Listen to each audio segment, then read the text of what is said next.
Welcome,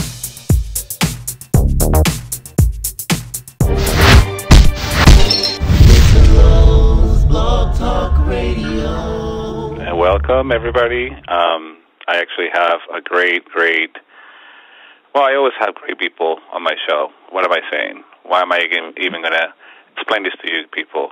You already know I'm going to have a great person on the phone, and I do. I am talking to Charles Williams? cat. Yes, no, I know. I know who I'm talking to, but I was trying to find the words to describe you. And when I saw you, I think I saw you first at Bob's Espresso Bar. Yeah. And you were actually doing this poem that I hope you are doing tonight. And, well, I'm not going to say anymore, but you actually were one of the people that I was, like, really impressed with. And I was like, wow, that's a cool cat, and I hope I see him again. Maybe not, how long. But you know how it is when you go to open mics and you're like, that person, man, I hope I see him again. And little did I know that you actually host your own show, your own open mic. And when I found that out, I'm like, oh, perfect. I can just go whenever I want on a Thursday night and go to Sabor y Cultura, and that's where you host your freedom of speech open mics. And I was like, perfect. This is a perfect venue, and I love the name, and I love the area. It's fantastic.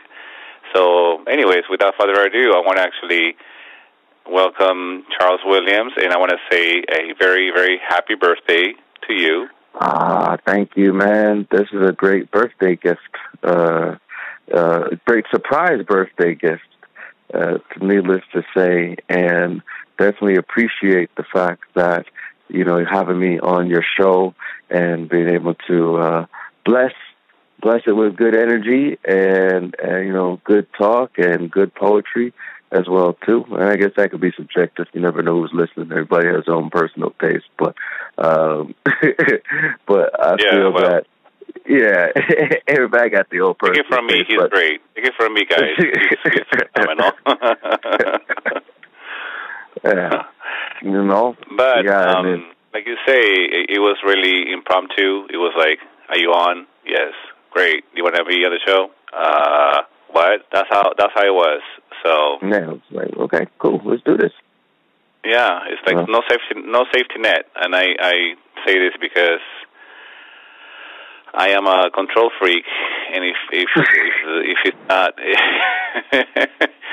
if there's no safety net, I'm like, there's no safety net. There's no go down because there's no safety net, and then you may fall. Yeah. But anyways, I like to thank you for calling tonight. Oh, most definitely, man. No, there's a feedback on that.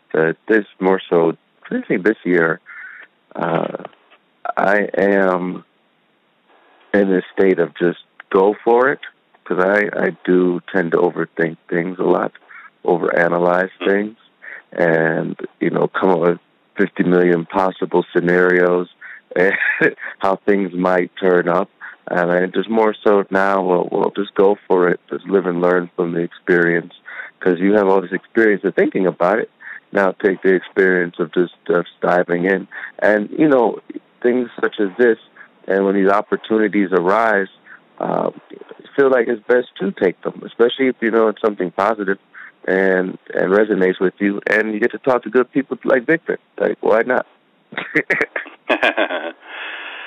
And actually, I've met you only, well, let me take that back. I was going to say twice. But I did see you a third time. Hey, thank you. Thank you. Yeah. Yeah. Yes. Very, very special night. Very, very special night. That was, man. That was, what's the word? Like, enigmatic. It was just, I don't want to say like sad in that sense, because it was the people that made the space, right? So the people are still there, but that's the space that they used for so long that brought a lot of life to it. So I know that the heart is still there, but the fact that, that was the last night at that space, it was like, okay, well, let's continue to, let's not leave on like a down note. Like, let's leave on the same note that, like they started off with, and so I was very happy to have that experience, and then to also be a part of such a great community of talented artists and even supporters of people who just came to watch, because, we all in that moment share and fed off each other's energy. At least that's how I felt, from my standpoint. Right. And matter of fact, I know exactly what I'm going to get you for your birthday. I'm sorry. I'm laughing because I'm like, this is perfect. It is okay. I want to ask the part of me, like, I'll just wait. I'm just going to wait. Yeah. Like, no, it's a surprise. I can tell you. Okay. All right. So let's just go back to Corazon, because I wanted to talk about Corazon. And the reason why I wanted to talk about Corazon is precisely what you just said. Whenever I was in that space, and I've only been in that space twice. That was my second time. And I think I said it on stage when I went on stage, and I got lucky to go on stage. That was a long list. Was that? That was a long list, like, but it was great. Like, everybody's like, we're getting on tonight. Yes, everybody had to get on. So, I think I left at either 1:30 in the morning or 2. I don't know what time it was. It was outrageous how many people were signing up, and everybody had to go on, and everybody was amazing. So, but I left that night on a very sad note, obviously, because everybody that went on stage realized it was going to be their last time on that stage, and it's in Boyle. This place is. How long was it running for, Charles? Man. I don't know exactly how many years, but it has been going on for a long period of time. And I'm sorry, I don't know much about. I didn't know much about the space. So when I went that night, I actually met Nelson from Tikal-san, Nelson Albuquerque, Kinky, sorry. I met him that night there, and I'm like, oh, wonderful, you're here. And Joe Willis was with him, and I was like, this is going to be an amazing night. I already know because you're here. And he's like, Victor, this is their last night. And I was like, for the year, for 2014, is it? Yeah, it must be. I don't know. I've probably taken a break for the holidays. It's like, no, Victor, this is the last one. And he looked at me with that look. I was like, huh? What are you talking about? And I asked another person, I'm sorry, but I met you also, a couple times, and I barely know you, but do you mind confirming that this is true? And she's like, it is true. And I was like, my heart sank at that moment. And I actually got upset because it was the holiday season. It was around the holidays, I think. It was like early part of December. Okay. So it was It was holiday season, yeah. So I left that night thinking, in a society that they were just fighting a few days ago over flat TVs, and they were lining up for days to go inside a Walmart. how come they don't come here and line up for days to get inside Corazón del Pueblo to hear poetry? It's a simple question. Like, what what kind of society do we live in where we value Walmart over Corazón del Pueblo, Tia Chucha, Sabor y Cultura? You name the place where there's poetry, where there's free poetry, where there's free expression. How do you value Walmart or the mall over what we do? I just don't know. At least from my point of view, I would say there is value placed in inanimate objects that in the end really have no value and are fleeting.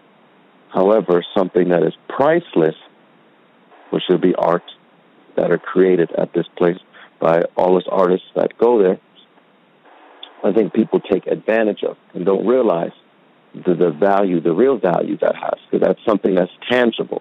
That's something that you can touch. That's real. That's something that you could feel. And a lot of times, the people really don't want to feel. They just want to, and I would say just be, because if you be, then I think you could feel. But in the sense of saying that, I just want something that takes me away from having to deal with reality, right?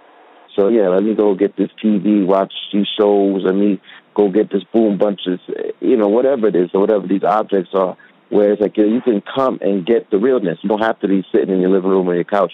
You can come to it, and they're there.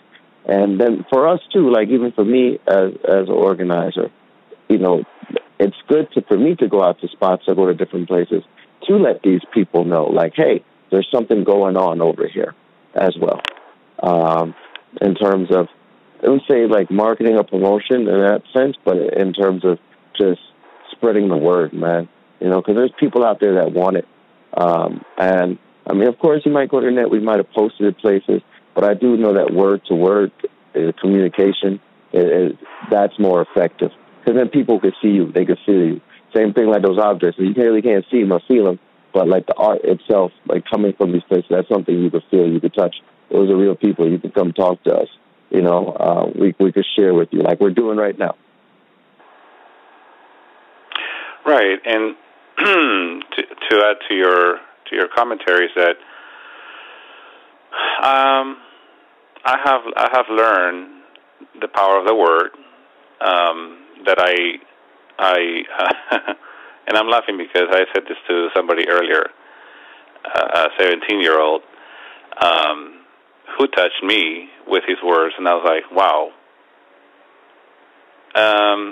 So I discovered the power of the words that we speak, and not only on an open mic, but also on a daily basis. We say things to people that we don't really mean, or we say things to ourselves that we don't really mean, that are devalue. We devalue ourselves, we devalue people, we are not happy, so we want to make other people unhappy, including ourselves. So, anyways, going to places like this place and many other places like that have actually helped me deal with depression, deal with anxiety, deal with the stress of daily life. And if I stop going to an open mic, and I've said this before, I'm an open mic whore. The reason I say that is not only because it's true, but it's also because I need to express myself, sometimes on a daily basis, sometimes on a weekly basis. Yeah.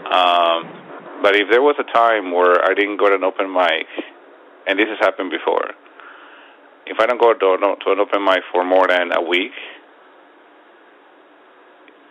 you better reach out for me because you don't know where I'm going to go. And I go to these dark days, like everybody, most people that I've talked to in open mics, they know about this place, especially in Corazón del Pueblo. And I've said this to another friend of mine, Brandon, in Blog Talk Radio.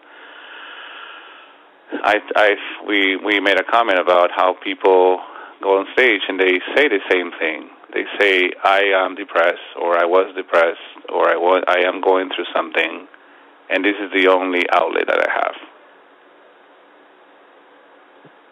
Yeah. I don't know if you come across anybody, but I come across with these people on a daily basis. There's a certain level of vulnerability. There's not even a certain level. There's a high level of vulnerability anytime you go out there and you step on stage, platform, wherever it may be, and behind that mic, and share, because you're sharing yourself and you're letting people see. And for mine, even through capoeira, which I do teach and I was taught, was like through vulnerability, through that softness is where you gain strength, when you're being able to be open. So it's empowering at the same point in time, and it's healing. And I know for me, when I started freedom of speech, I was working on a master's in spiritual psychology. Now, what I kind of frameworked it, and it was similar, was the fact that it's a safe space for people to share, to talk out whatever it is, and even if they wanted just to express how they were feeling, they have that space to do so, and to know that they're supported and that they're being nurtured, and that they don't have to worry about any type of contentment or judgment. And especially for me, and, as the host and the facilitator, because that's the energy and vibe that cultivates, and that's the energy put out there. So, for people like you or anybody else, they know they can come to some place like this, don't have to worry about ridicule, and can share in community and understand that the people who are actually sitting out there are going through similar, or maybe almost the same, or some to extent have shared in those same life experiences. So it builds the bond, because a lot of times when we're writing by ourselves. We're in our space, whatever we might be thinking. Like you said, whatever you might be feeling, what I might be feeling. But then to get the opportunity to share that and put that back in the air and realize, like, okay, at this moment, I have a release. So that's how I looked at it, too. It is a release. From whatever that you might be feeling, you have released it now. You speak it back into the universe. And then through that, whatever it is you've spoken back into the universe will reconnect you again. It's like you almost hit a reset button, to a certain extent. And now you've also have a support group. It's not like you have to go to like AA or anything, but it can, in a similar sense, in these surroundings, in these environments, you are around other like-minded people who can really understand the aspect of your own humanity and what we all do go through, and all the myriads of emotions and feelings that we feel. And poetry gives us that outlet where we either can go by a structure that might be laid out, or create our own structure at the same point in time too, but gives us that freedom to express and to be ourselves, no matter what's going on. And I think I said this too on that night, and I was writing while people were going on stage, and for those that were not there, the experience was phenomenal. It was a Wednesday night, and I wasn't going to go there. I was going to go to another place in the valley, because I work in the valley. So it's like, okay, well, do I want to go to Bob's Espresso, which is, North Hollywood, is more convenient for me. Yeah. But something told me to go to Corazon. I'm like, I don't know why. Anyhow, so I was at the last Corazón del Pueblo open mic. Oh, you know why? I remember now. Bob's Espresso had already closed down. Yeah. Okay, so, and I was writing down things while people were going on stage because I already had gotten on stage, and I'm like, or I was going to go on stage. And I started writing things, and I shared it, I think, or maybe I didn't share it. But I was writing, and I went on stage, and I say, this place is therapy for me. This place is a church for me, a sanctuary for me. It's like being in a sacred spot. And it's not about the building. We were saying that earlier. It's not about the building. We can be at a park. We can be at Griffith Park, where you do your, how do you say it? Capoeira. Capoeira. Yeah. I need to learn Portuguese. That's pretty cool. Anyways, going back. I need to learn actually how to stretch like you do, like you're doing a yoga thing, right? Yes. It takes that. I mean, like with anything though, it takes time. I'm still funny when somebody's like, "Oh, isso fala português, você fala?" Eu falo um pouco português. They're like, "Oh," I'm like, "Yeah, I know what I know is pretty little, but I'm just soft, right?" But but like you like with anything, like with the poetry too, like with another language, there's another way to communicate, man. So it's an ongoing learning process, and which I enjoy. But like what you were saying, yeah, you could do it in the park. You could do not capoeira, but like poetry. It's the people, it's that energy that you bring to it. That the people are bringing. And that's what I was left to that night. That was the big lesson for me. It's not about the space. It's not about the building. And that was the biggest lesson because, and I said this too, I'm like, this is my school. This is where I learn about life. This is where I learn how to cope with stress. This is how I learn how to use my words and how to communicate. And, I learn every day. We learn every day. I'm probably going to learn until I'm retiring at 70 years old or, up until the day I die. I'm going to keep learning. Yeah. So if we don't communicate verbally or in a written form, then we may as well die. Simple. Yeah. I mean, the day that we stop communicating, is the day that we don't want to share, or the day that we don't feel like that our words are worth anything, then I may as well die, because that's how you feel when you can express yourself. Yeah. And I'm sure there's a lot of teenagers out there who don't know how to express themselves except through Facebook or except through social media, Instagram, through video games. And I'm sorry to say, I mean, I'm 42 now, but I don't understand. I don't understand when you take away someone's cell phone nowadays. You take my cell phone nowadays, and mind you, I live without a cell phone for 25 years. Yeah. But if you take my cell phone away today, sometimes I don't know what to do without a cell phone. And I'm like, wait, hold on, Victor. You live your life, half your life almost, actually more than half your life, without a cell phone. And you were just fine. So it's like, pick up a pen, pick up a notebook, and you're cool. Yeah. You don't need a cell phone. You don't need reception. You don't need Wi-Fi. And so bad, there's kids that are being born into this society that if you don't have a Wi-Fi signal, you're dead.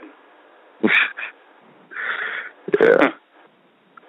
I think you hit it right there, too, because, it's like they're born into it. Like, I can recall when I can't say there wasn't so much a computer, but I remember, before there was even cable, or or when people were, you might have had a house phone and that was it.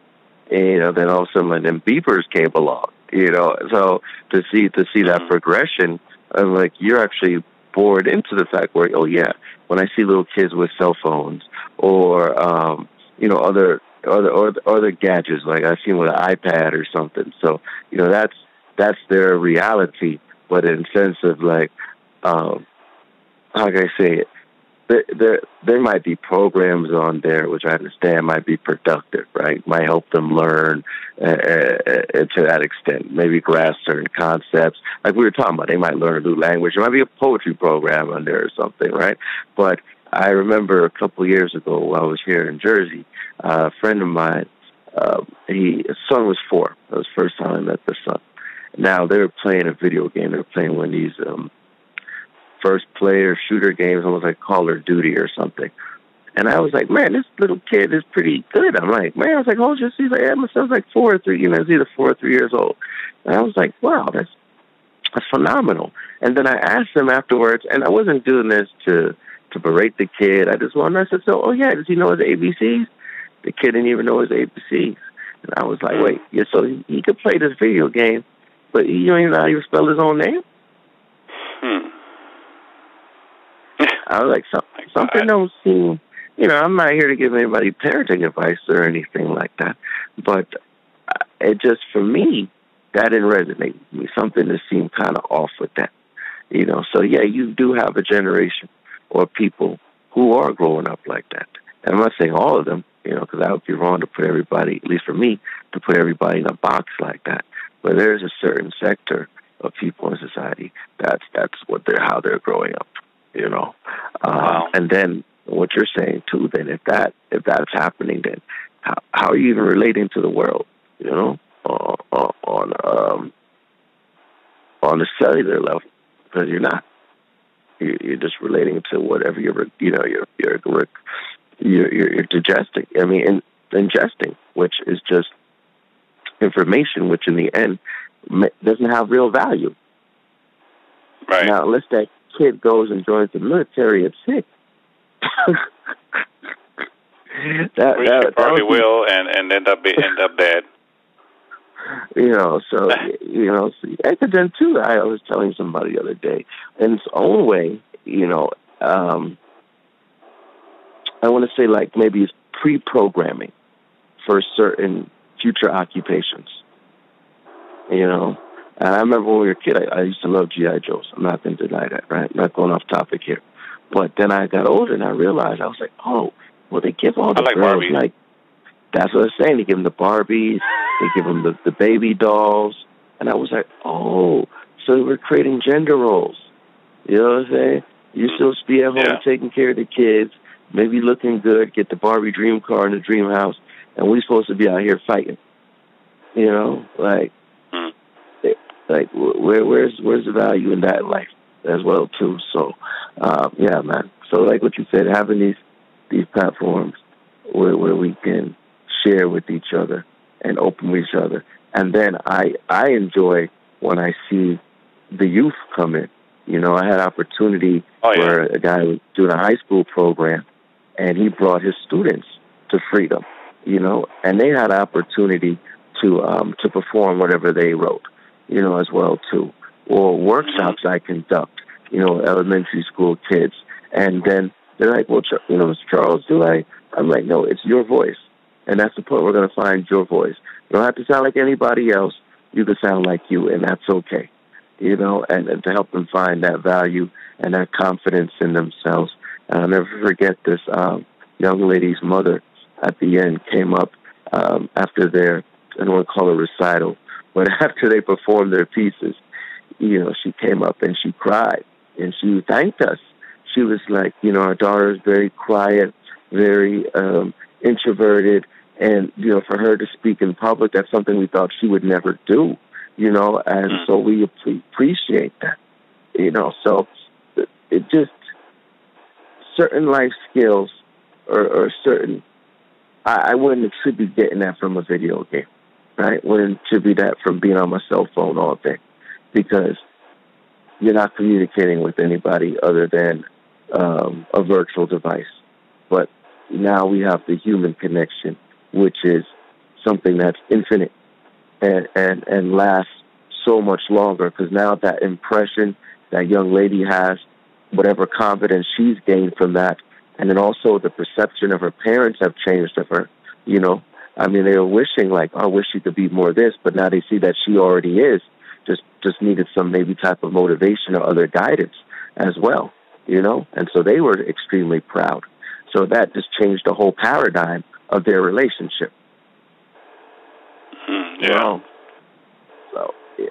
I mean, and then poetry changes lives, so that's without question. That's without question. And people that don't know that, I feel sorry for them because they're missing out. But anyways, before I forget, I need to plug your venue, which is Sabor de Cultura. I'm not sure about the address, but you can type it in on your Google search or Yelp, or they actually have great food as well as coffee, right? Chai lattes are off the hook. You can get it with soy milk or almond milk or regular milk if you want to. Right. Or without milk at all.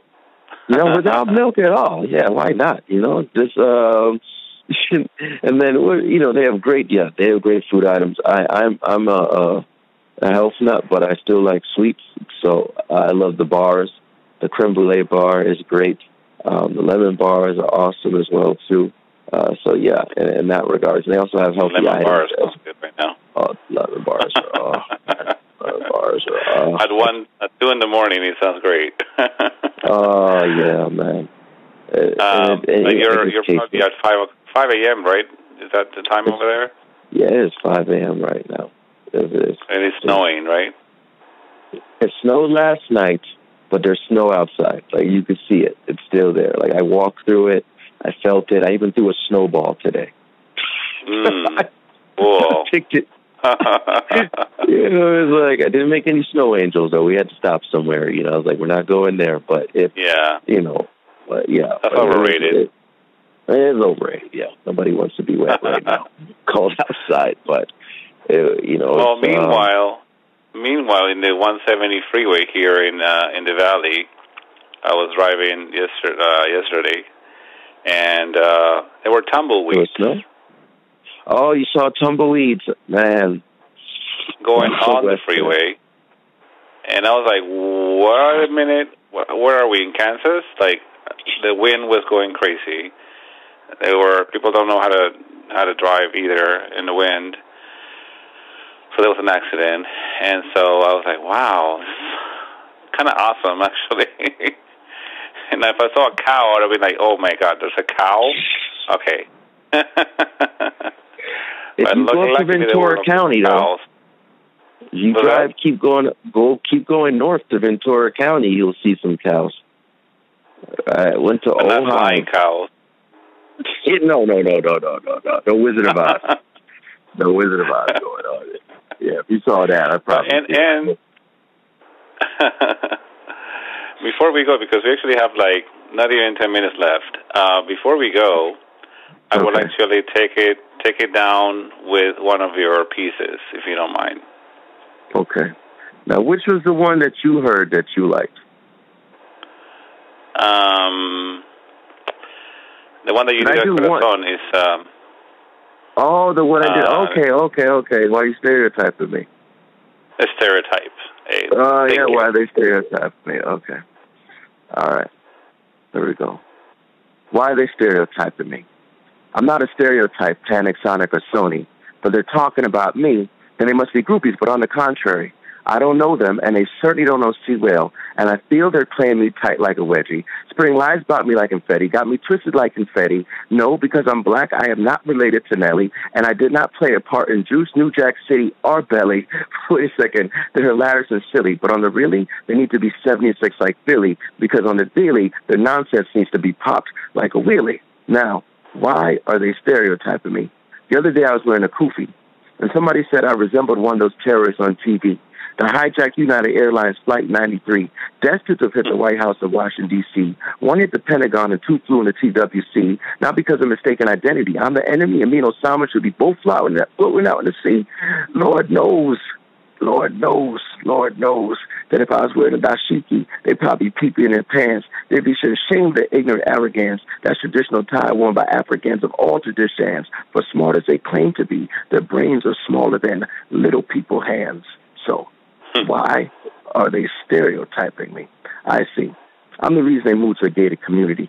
Heard about my shucking and jiving, tomfoolery and coonery, said I fit the description. DWB. Black, yes, height and weight playing butt facts, already presumed guilty. I'm low down, dirty, and filthy, but that kills me. But no, wait a second. I'm the killer. I bag bodies like hotties, which is an everyday hobby while drinking malt liquor. The reincarnation of Richard Wright's bigger. I know they like that. I'm the drug dealer. No, I'm taking the crack. I'm stealing the clothes off the rack. I got 10 baby mamas. I'm as promiscuous as Shaq. If I wear a wife beater, I'm a wife beater. But if I drive a nice Beamer, my hoes get pimp smacked. And with that type of thinking, I hope they never come back. So why are they stereotyping me? My ancestors didn't ask to come to this country in the first place. Work us to death in the graves by wearing blackface. Now we're caught up in your rat race. Spread your propaganda in the birth of a nation, and your bell curve had the nerve to say we were devoid of the process of rationalization. That's why Carter G had to tell the world of Negroes miseducation. And Thurgood Marshall marshaled out separate on equal for Brown versus the Board of Education. The Arkansas Little Rock Nine crossed the lines of segregation, and fear is a coward's manifestation. And anyone stereotyping has accepted this invitation. That's why the Jews were placed in concentration camps, and the Native Americans who welcomed the Indians then turned on them and robbed them like banks, stole their land and said, thanks for giving. But that's not the story most tell their children. So, Victor, why are they stereotyping us?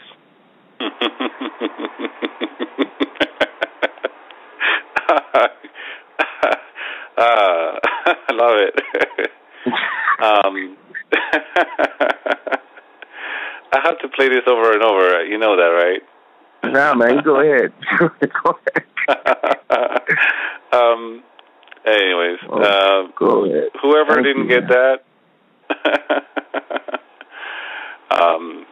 and thank you for coming to the show. I have to wrap it up because it's less than 2 minutes left. But it's okay. Do your thing.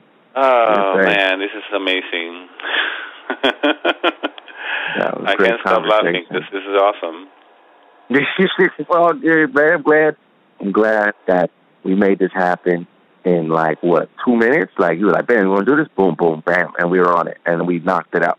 And it even seemed like the time went by that fast. But like I told my cousin tonight, there is no such thing as time. It is a man-made concept. I say that all the time. But time's up, actually. Our time is up for now, but we will keep going in the ethos. Right. And so we're going to go to Griffith Park and see you stretch, and we're going to go to, what's it called, Sabor y Cultura. We're going to go to Thursday nights, right? Thursday nights, every Thursday from 8 to 11. And we also Ustream it, too. So if you can't be there, you can go to www.stream.com and type Freedom of Speech Thursdays in the search engine.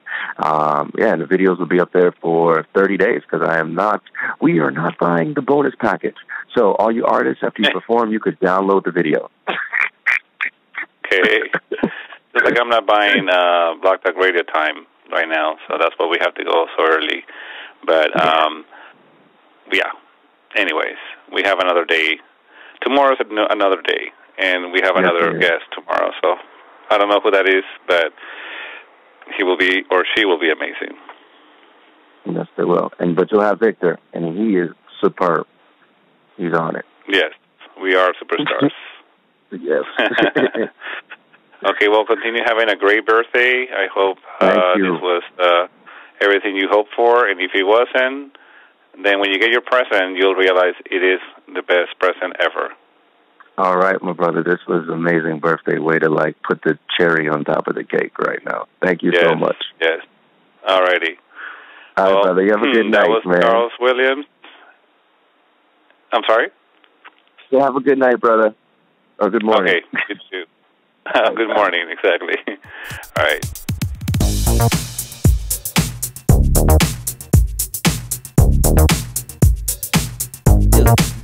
Come on.